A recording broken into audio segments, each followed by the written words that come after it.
है आपका अपने YouTube चैनल में। दोस्तों, आज हम आपके लिए एक प्रेरक जानकारी लेके आए हैं। द्वारकाधीश के मंदिर में क्यों नहीं है रुक्मणी जी की मूर्ति? इसका कारण है एक श्राप।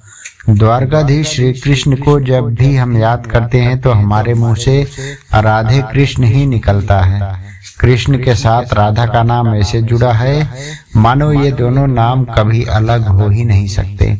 लेकिन सत्य तो ये भी है कि राधा और कृष्ण कभी एक हो ही नहीं सके। और बात है कि कुछ किंवदंतियों के अनुसार दोनों की शादी हुई थी, लेकिन ज्यादातर कथाओं के अनुसार इन दोनों का प्रेम कभी पूरा नहीं हो सकता था। द्वारकाधीश कृष्ण का विवाह रुक्मणी जी से हुआ था। इसके अलावा भी उनकी कई रानियां और पट रानियां भी थीं। कृष्ण और रुक्मणी का रिश्ता भी एक आदर्श रिश्ता माना जाता है। लेकिन क्या आप जानते हैं, द्वारकाधीश के मंदिर में उनकी प्रिय रानी रुक्मणी की एक भी मूर्ति नहीं है। वास्तव में इसका कारण एक श्राप है, जिसके कारण कृष्ण और रुक्मणी को 12 साल तक अलग रहना पड़ा था। और इसी कारण इस मंदिर में उनकी कोई प्रतिमा भी नहीं है। आइए देखते हैं। द्वारकाधीश मंदिर से कुछ किलोमीटर दूर एक अलग हिस्से में रुक्मणी का मंदिर बना हुआ है। एक समय तक यहाँ आने वाले भक्तों को इस श्राप की कथा सुनाई जाती थी। अगर धार्मिक मान्यताओं को आधार मानकर बात की जाए तो ये श्राप कृष्ण और रुक्मणी को दुर्वासा ऋषि ने दिया था। विवाह के बाद रुक्मणी जी और श्री कृष्ण भगवान दुर्वासा ऋषि के आश्रम पहुँचे और वहां जाकर उन्होंने दुर्वासा ऋषि को उनके साथ महल चलकर भोजन करने का निमंत्रण दिया। दुर्वासा ऋषि ने यह निमंत्रण स्वीकार तो कर लिया, लेकिन उसके लिए एक विचित्र सी शर्त भी रखी। उन्होंने कहा कि वो उनके रथ में महल नहीं जाएंगे, वो केवल इसी शर्त पर उनके साथ चलेंगे अगर वो उनके लिए अलग से एक रथ का इंतजाम करेंगे तब।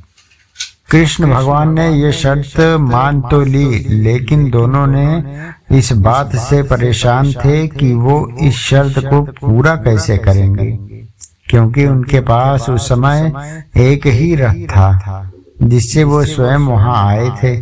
इसलिए उन्होंने घोड़ों को उस रथ से अलग कर दिया और दोनों खुद रथ में जुट गए। मतलब घोड़ों को हटाने के बाद श्री कृष्ण और रुक्मणी जी ने दोनों लोगों ने घोड़ों की जगह ले ली। काफी दूर चलने के बाद जब देवी रुक्मणी को प्यास लगी तो कृष्ण ने पैर का अंगूठा जमीन पर मारा और उससे निकले गंगा जल से दोनों ने प्यास बुझा ली। लेकिन दोनों में से किसी को भी यह ख्याल नहीं आया कि उन्होंने ऋषिवर से भी इस बारे में पूछना चाहिए। इस बात पर दुर्वासा ऋषि को क्रोध आ गया और क्रोधित होकर उन्होंने देवी रुक्मणी को 12 साल तक ऋषि से अलग रहने का श्राप दे दिया और साथ ही ये भी कहा कि जिस स्थान से कृष्ण ने पानी निकाला है वो बंजर हो जाएगा। इस श्राप से मुक्ति के लिए देवी रुक्मणी ने भगवान विष्णु की तपस्या की और फिर उनकी तपस्या से प्रसन्न होकर भगवान विष्णु ने उन्हें इस श्राप से मुक्त किया। दोस्तों, दुर्वासा ऋषि के श्राप के कारण इस मंदिर में आज भी जल का दान किया जाता है। धार्मिक मान्यताओं के अनुसार ऐसा करने से पितरों को जल की प्राप्ति होती है। हमारी यह छोटी सी पौराणिक जानकारी आपको कैसे लगी, हमें कमेंट में अवश्य बताएं। और अभी तक आपने हमारे चैनल को सब्सक्राइब नहीं किया है तो आप चैनल को सब्सक्राइब कर सकते हैं, क्योंकि हम आपके लिए लाते रहते हैं ऐसे धार्मिक और पौराणिक कथाओं का संग्रह। तो दोस्तों, इसी बात के साथ अपनी वाणी को हम देते हैं विराम।